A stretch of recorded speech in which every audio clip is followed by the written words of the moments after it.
Mohon izin bertanya Bu ya.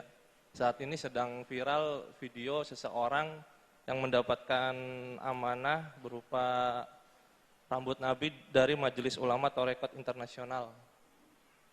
Nah, di situ diunggah videonya bahwa si rambut Nabi itu ditempatkan dalam peti, terus dibungkus dengan berbagai macam kain. Lalu ada ulama yang mengomentari bahwa dia itu berbohong. Jadi bahwa peninggalan Nabi itu hanya ada beberapa pakaiannya atau pedang atau jubah, sendal, sorban segala macam gitu. Lalu banyak netizen yang berkomentar, kan di video itu banyak orang yang mengecup rambut Nabi tersebut. Dari peristiwa itu banyak netizen yang berkomentar bahwa satu sisi orang yang mengecup itu ingin bahwa dia menunjukkan cintanya atau ingin mendapat barokah dari Rasulullah melalui rambut Nabi itu. Lalu netizen lain berkomentar bahwa itu perbuatan itu mengarah kepada kemusyrikan dan kesyirikan Bu ya. Mohon tanggapannya Bu ya. Wassalamualaikum warahmatullahi wabarakatuh. Waalaikumsalam warahmatullahi wabarakatuh. Tentang rambut baginda Nabi. Rambut baginda Nabi dimuliakan. Semua yang ada hubungan dengan Nabi dimuliakan. Sahabat Nabi sangat memuliakan segala sesuatu yang ada hubungannya dengan Nabi. Jubah Nabi, apalagi termasuk bagian daripada yang tumbuh pada Nabi seperti rambut. Direbutkan oleh mereka. Bahkan kisah mereka menjaga rambut Nabi banyak. Sampai ada riwayat kalau Nabi potong rambut, nggak ada yang pengen kalau rambutnya jatuh dengan dua alasan. Sayang rambut Nabi ingin disimpan, yang kedua tidak ingin ada rambut Nabi yang diinjak oleh orang. Sayyidina Khalid pun menyimpan rambut di kopiahnya. Banyak kisah rambut. Akan tapi apakah selama ini rambut yang didengar ini benar atau tidak? Ini. Kalau masalah rambut Nabi ada yang menjaga. Nabi itu bukan seperti dirimu, nggak ada yang memperhatikan. Siapa yang ngambil rambutmu? Rambut saya dibuang setiap hari. Ini Nabi, jangan disamakan dong. Yang memperhatikan rambut Nabi banyak, baju Nabi banyak, peninggalan Nabi, sandal Nabi sampai hari ini juga ada. Kalau urusan Nabi jangan disamakan dengan orang lain. Nah, kemudian tentang rambut-rambut yang selama ini benar atau tidak, ini pembahasan lain. Jadi Anda jangan membatasi peninggalan Nabi hanya ada itu saja. Ini juga nggak dibenarkan. Karena apa? Yang perhatian kepada Nabi itu luar biasa. Semua sampai langkah Nabi, tingkah laku Nabi ini diperhatikan oleh para sahabat Nabi SAW. Wudhu Nabi airnya berebut. Baik. Nah, apakah benar atau tidak? Nah, ini kaidahnya apa yang harus kita hadirkan di saat kita melihat ada orang ini rambut Nabi SAW. Baik. Kalau kita mempercayai, pertanyaan mungkin tidak kalau itu rambut Nabi. Setelah kita punya kaidah yang pertama, rambut yang perhatikan Nabi banyak, ya kan? Yang perhatikan Nabi, sahabat Nabi perhatikan Nabi saat rambutnya, bajunya diperhatikan oleh sahabat Nabi. Baik, atas dasar kaidah ini ada pertanyaan.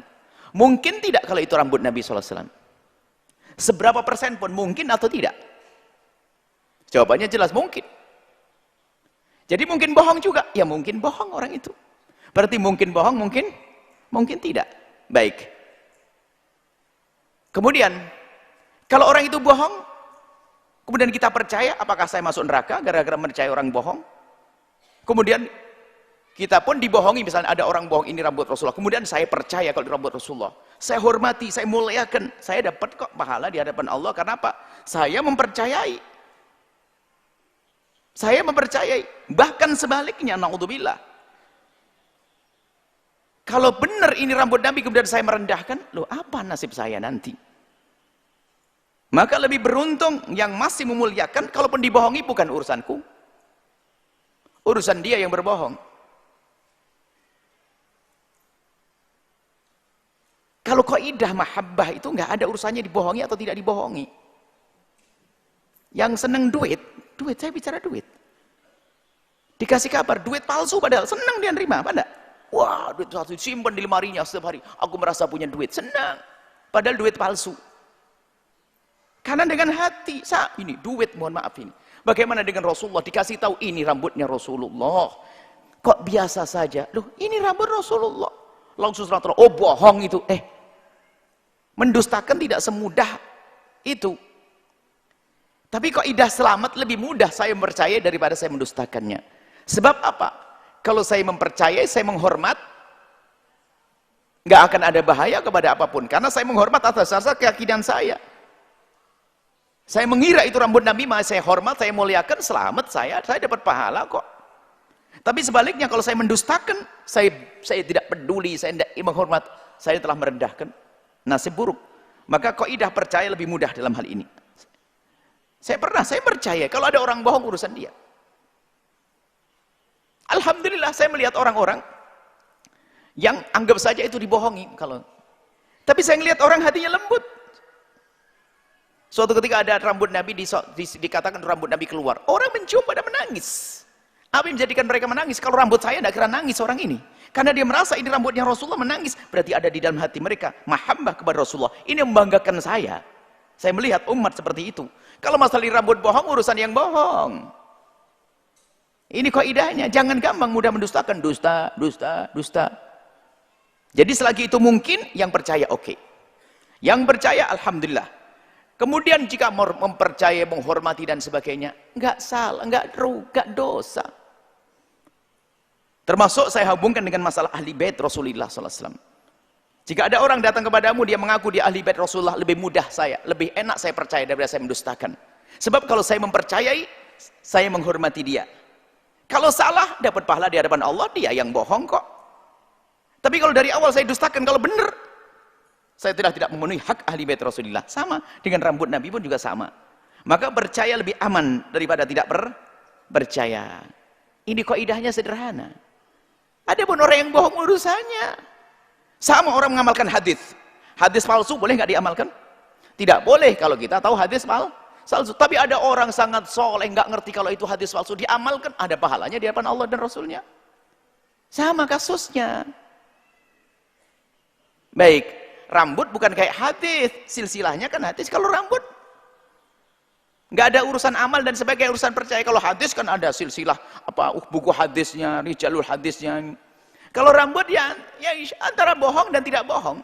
Tapi bagi kita lebih enak mempercayai, kemudian kita memuliakannya. Kalaupun tidak, kalau kita bisa muliakan mungkin dengan tetesan air mata, tanda hatimu ada cinta dengan Rasulullah. Selesai, sampai di sini kita sudah beruntung kok. Kemudian yang ketiga, bab mencium. Kalau atas dasar keyakinan, kalau kita tahu itu bukan rambut Nabi, kemudian kita cium, ya ngapain kita cium? Tapi kalau kita tahu dan kita yakin di dalam hati kita, atau percaya paling tidak, mempercayai yang belum percaya, dugaan kuat kalau itu rambut Rasulullah. Apa salahnya mencium? Dari mana ada mencium syirik itu? Mana ada mencium syirik? Mencium rambut Nabi syirik mana? Enggak ada mencium rambut Nabi syirik. Berita di mana? Memang ada yang menyebutkan Allah mencium rambut Nabi syirik?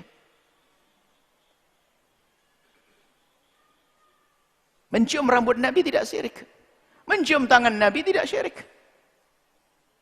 Mencium sesuatu yang dicium Nabi pun tidak syirik. Hajar Aswad Sayyidina Umar berkata, "Hei batu, kau tidak bermanfaat dan tidak membahayakan. Demi Allah, kalau bukan aku melihat Nabi Muhammad menciummu, niscaya aku tidak akan menciummu." Mencium batu, Hajar Aswad, nggak ada syirik. Alasannya Pak, ini dicontohkan Nabi, malah ini rambut Nabi. Boleh kita cium rambut Nabi, boleh kita cium tangan Nabi, boleh kita cium kaki Nabi. Siapa yang mengatakan mencium kaki Nabi syirik? Nggak ada. Kisah Suhaib yang waktu diberitakan tentang tobat yang diterima Allah mencium kaki Nabi, tidak dikatakan syirik oleh Rasulullah. Banyak. Kita perlu sedikit sejuk di saat urusan dengan cinta dengan Rasulullah SAW. Adapun nanti masalah orang berdusta, itu urusan dia dengan Allah, bukan urusan kita. Urusan dia dengan Allah. Maka kaidah mempercayai lebih aman. Dan juga mempercayai rambut Nabi tidak ada urusan dengan ketentraman politik di negeri kita, nggak ada urusannya dengan orang masuk penjara, nggak ada urusan rambut. Kenapa Anda pusing? Percaya beres. Kecuali mempercayai satu pesan bahwasanya ini pesan dari Rasulullah, kalau kau tidak begini maka akan ini. Awas ya, tolong kau ledakkan bom 6 kali. Nah, nggak boleh gitu percaya. Ini urusan rambut, percaya lebih indah daripada tidak percaya.